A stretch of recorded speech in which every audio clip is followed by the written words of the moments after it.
Through the magic of editing, I am simultaneously talking to you right now while I am also headed to Walt Disney World, and I'm going to tell you what I bring with me when I go. That's right, I'm headed to Disney World right now, which means two things. First, it means you can expect some new vlogs within the coming weeks, and two, it means I'm bringing a bunch of stuff with me. And I thought it'd be fun to do a video where I talk about what I bring with me, not only on my vacations as a whole, but to the parks specifically when I'm going into, the Magic Kingdom and Epcot. And I thought a reason I would do this is because typically when these videos get made, people are the type of people who bring a lot of stuff. They plan for almost everything and they show you this whole arsenal of stuff. And I tend to pack on the lighter side, so I wanted to show you what that comprised of, why I bring it, and how that affects the trip, if at all. First up, need a bag to bring all this stuff in. That's why I've got my book bag here. It's a Fallout book bag. I like it. I specifically picked this, well, one, because, like I said, I like it, but two, I thought if I was going to bring a book bag with me, I wanted something that stood out a little bit so that if I ever lost it, it might be a little bit easier to find or easier to identify. If I lose a black JanSport book bag, I think the odds of there being others out there might be a lot higher than, this bright blue and yellow Fallout book bag. So this is what I bring with me in the parks. It's one of these bags that is not too complex, but it's got enough pockets that I can bring different things. Now, the first thing I want to show off is something that's on the bag right now, and it is my little homemade solution to how to do pin trading without actually, bringing a lanyard. And so what it is essentially, it is a little carabiner, not for climbing. It's just one of the little, ones for your belt or, keys or something like that. And then I ordered on Amazon a long roll of elastic fabric. It was just like an inch thick elastic strap. And then I just sewed it on. So it's essentially just this little clip with an elastic strap. And the pins go on it and they don't fall off. And I could clip it to my bag. And it does two things, which is it limits the space the pins take up so that I'm less likely to just keep buying more and more pins. And also it prevents me from having to wear a lanyard, which kind of wears on my neck a little bit, isn't always the funnest thing to bring with me. So, I've really liked this solution. I wasn't sure if it was going to work when I first made it, but it does work. And so I'm really happy and I'm going to stick to it. Next up, especially important for me, if I'm going to be making vlogs and videos for you guys, is my camera. I use a Canon G7X Mark II. I selected this camera, a lot of great reviews for it. I picked this camera because two reasons. One, or I guess three reasons. One, it has great image stabilization. If you've seen my vlogs from last year, when I used my iPhone, it was really shaky. I do not have steady hands when it comes to camera work. Two, it has this flip screen, which is really cool. Not a lot of cameras have that, and it's great. So if I'm doing a selfie, I can just see how I'm framing it, and so I'm not, pointing it up and cutting off half of my head. And then three, it's small, it's compact. It doesn't take up too much space, yet it has a really high quality image, so I'm happy for that. And then today I actually just picked up this GorillaPod. This is a tiny little tripod. If you've never heard of them before, they're basically little flexible tripods. And the reason for that is if you want to wrap it around like a pole or, try and set up a tripod on an uneven ground, you could use this really well with that. And typically when I'm going through the parks and I'm recording, I had like an older tripod. This is a newer one. I don't take the camera off the tripod. I just carry it around like this. That way I'm not, constantly taking it off the tripod, putting it back in. That said, the cool feature of the GorillaPod here is if I need to, I can just pop it off really quick and then just throw this in my book bag. But I doubt I'm going to be doing that much. I also find that, again, I don't have steady hands, so holding it like this I feel like adds a little bit of stability. It's funny, my dad used to record a lot of Disney home movies, and he had one of those giant cameras you put on your shoulder, and it was rarely ever shaky. And I think the reason for that is when you have a bigger, heavier camera, it's harder to move around faster. With something this tiny, it's really easy to shake it around. So I figure adding a little bit of mass and bulk with this tripod helps me reduce the shakiness of the shot. So this is the camera that I bring. Spare batteries and spare chargers are a must. The one thing that is a downside to the G7X Mark II is that the battery life's not great for video. So I have a couple of spare batteries that I bring with me whenever I'm recording. Another cool camera accessory that I brought with me on the last trip that I actually kind of made myself, is this little guy. And what this is essentially one of those adhesive privacy screens for cell phones. You know, you peel it off, you put it on, it's like a screen protector. But the main difference is these are privacy focused. So if you are looking too far to the left or the right, or above or below the screen, it cuts off the image. So, you know, the primary use of this is to, you know, prevent other people from seeing, I guess, private stuff on your phone.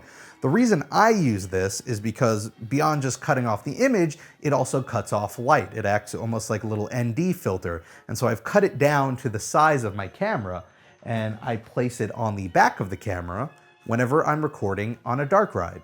I think the most annoying thing that can happen in a dark ride in Disney is that someone uses the flash or they pull out their cell phone and just this bright light just interrupts your experience. And so I wanted to find a solution in which I could both, you know, record on these dark rides without interrupting the experience for other people. And this was, I think, a really great solution. You know, I used it in January. It cuts down on the brightness immensely. In fact, you know, on certain rides like Haunted Mansion, Spaceship Earth, unless you're me and you're right behind the camera, there's basically no light hitting anything, you know? So it really keeps the experience for other guests okay, and then it doesn't prevent me from being able to record anything. So, you know, less for, you know, the videos themselves and more for not being a jerk at the parks. Of course, I also never forget my memory cards, because you can never have too many.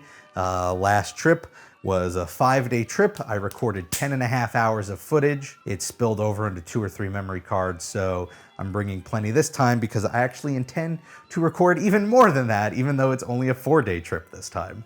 Next up, ponchos. They're just ponchos. I used one of Kat's hair bands for each one to tie them closed so they don't unravel in the book bag. We've never had to use them at Disney, but you know what? I don't want to get caught without them. So I figure they're really lightweight. They don't take up a whole lot of space, so these go in the bottom of the book bag. They also they're soft. They act as a little bit of a cushion, so if I have anything in there that's delicate, it'll help it a little bit. One of the things that I like to do when I go on wet rides is I will unravel this and I'll wrap it around like my camera and then put it in my book bag. That way, in case any water does get through the bag itself and gets to the camera, it still won't actually do any damage. So ponchos, good to have. I would suggest if you're planning a trip to Disney, pick up cheap ponchos on the internet. I have heard of people who go way too far, in my opinion, and they'll buy disposable ponchos and they'll buy like a big pack, and then after it's done raining, they just throw them out. These are plastic. I think that's a huge waste. I'm not the most, you know, conservation-minded person, but even I think that's kind of over the line. Just find like a cheap poncho, you know, and bring it and wrap it up, and, you know, you don't need it to be disposable and you don't need it to be perfect. The Disney ones tend to be expensive though, so get them before the trip so you're not caught like paying way too much for what is essentially a giant sheet of plastic. Next up, backup battery. Always useful to have. People's cell phones die and they need to get recharged. They make smaller ones that'll fit in your pocket. I bring the larger one that I own just because I have the bag anyway, so size isn't really an issue. It's also small enough that I can put this in my back pocket, plug it into my phone, which is in my front pocket, and then just continue to walk around and do whatever I need to do while the phone charges. So really great to have. Only downside is this is a bit of an older model, so it takes a longer time to charge, but I've never really had problems in the long run. This one's gonna seem weird, but I bring a cell phone case. Now, I think most people watching this probably already have a cell phone case. I'm a big believer in naked cell phones. I think a phone should be used the way it was designed. I have never put a case on my phone for everyday use, and you know what? Never cracked a screen either. I understand why people do it. It's just my preference not to. That said, when we're at Disney, I feel like we're using it more, whether it's fast pass related or looking at maps or just killing time online. And so I feel like with that extended use, that increases the odds of dropping it or something like that. So I started to bring these, and I'll use a cell phone case when I'm carrying it. And I got one of those little, you know, expandable pop-up knobs. That way, if I ever do need to use it as a camera, whether an emergency or a quick photo, I kind of have a little bit of added stability because I can then hold it a little bit better than, you know, fragilely like this and then drop it and break it and defeat the whole purpose of this thing. Now, this is a kind of odd one, but I bring my special Disney shoes. I designed a pair of Disney themed, or I should say Epcot themed shoes on the Vans website. I actually made a whole video that you could watch on how I did it and how you can do it as well. They're priced not too bad. I think in the sneaker world, I see that a lot of people will often pay a lot of money for sneakers. These come out to be, I think, around like $90 or $95. It's more than I'll usually spend on sneakers because I'm not like a big sneaker person. But because it's more, I don't wear these outside of the Disney parks. My thinking being that I like wear through the soles of shoes, and you know, if I wore these regularly, they'd be gone inside of a year. So these stay in the canvas bag that it came in, and I'll just bring them with me for Disney. And so with a couple of days per trip, they'll last me years and years, and it'll be really cool. And I've already gotten a couple compliments on them when I'm out in the parks. And I'm already thinking of like different things I could do, different designs I could do for future trips, not just Epcot. And then just a couple of things that I bring with me that I don't actually take into the parks with me, but I do make sure I bring on vacation. The first up, and this is one I haven't seen a lot on lists and, you know, suggestions, but it has been a real lifesaver. And it is a, you know, basically a little miniature travel size power strip. This thing will plug into a wall. It'll give you 3 outlets. It will also give you 2 USB ports on each side, so 4 USB ports in total. The reason I bring this is because myself, I'm sort of an energy hog when it comes to the hotel room, right? I've got my phone, my iPad, I've got the camera battery chargers, which take up some space. Anything else that I might be bringing in there, the backup battery. And so rather than taking up all the outlets in the hotel, I have this, so this one outlet will usually cover everything I need. This itself isn't that expensive. I think I paid about 15, 20 bucks for it. It comes with me on every vacation I go on. If you don't want to spend that much money, it could be as simple as getting something like this. It's a little, same concept. You plug it into a wall, it gives you 3 outlets.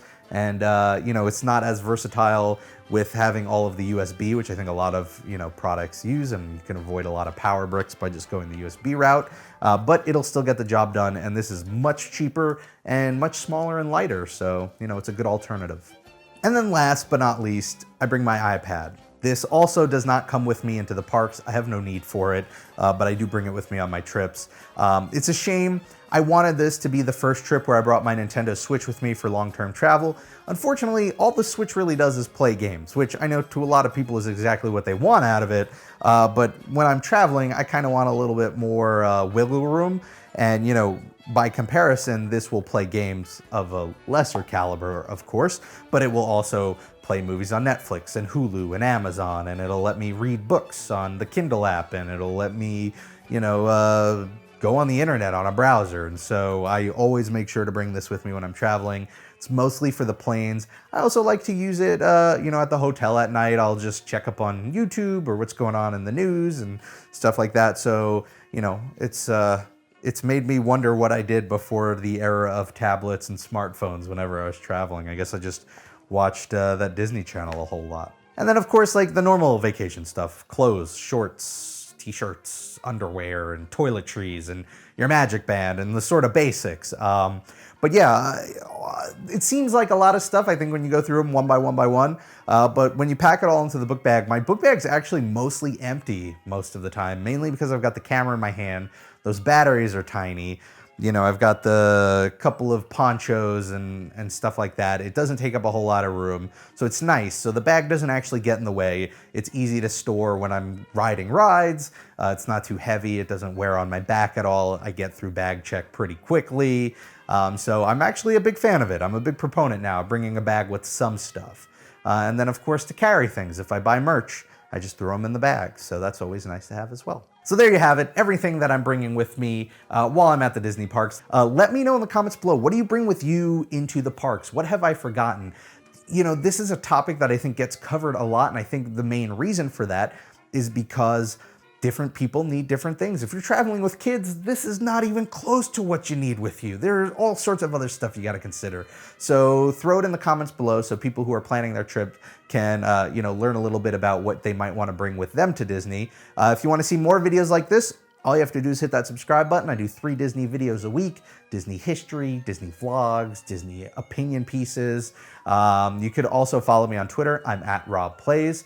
Thank you all for watching. Have a great week. Whatever you're doing, make the most of it, and I'll see you next time.